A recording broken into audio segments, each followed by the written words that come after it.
Hey guys, all right, so we have figured out tips. It took us forever, months and months since October, and here's what the story is going to be.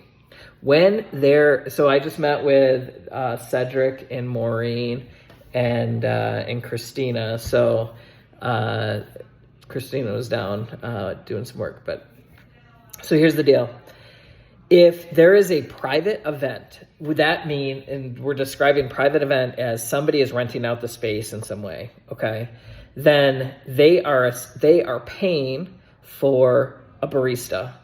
And essentially, they're paying our costs for a barista. So then I'm not taking, me being like the RocketCup itself, isn't taking the risk of paying for a barista. So if there's a private event, then the baristas and the staff who are working on that day or during that event, take those tips home, okay?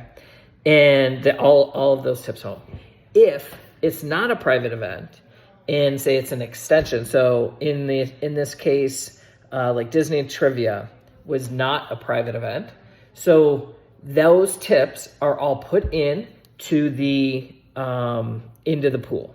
So just like anything, essentially it's an extension of our hours, similar to open mic night or whatever. So if we decide to do that, maybe we even pay for the trivia or for like a guitar player or something like that. That is, that essentially is tips get pooled. So really the delineation is if RocketCup, the company, is taking the risk on the paying for the barista, then the tips get pooled. If the RocketCup is not taking the risk because there's a private party paying, for example, a wedding shower or a baby shower or whatever that people are having, the baristas and the staff, as I said, get to take those tips. It's pretty simple when you think about it. Like, hey, who's taking the risk on paying? Then that's how we're deciding. And that Cedric and Maureen and I are all in lockstep on this. And hopefully, if there's any issues or if you see any issues with that, let us know. Okay, so now I'm going to talk about the book club, for example. So the book club is a private event, and in this sort of one-off instance, we asked Cedric to go and talk to Kiana and come up with what could make sense, knowing that there is a cost to, so we've lost money on the book club because we're paying for a barista. The tips aren't that much, and then we have to pay for the barista, and the tips aren't that much, and it just hasn't worked out. So we don't want to lose money. We're trying to help.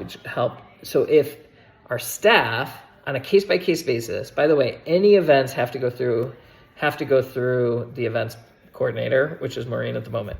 So including if there's somebody on our staff that wants to have an event, on a case-by-case basis, they go to the events coordinator, and the events coordinator then makes Kelly and I aware that this is happening, and maybe double checks it. But I used an example of, hey, somebody wants to have their Thanksgiving here.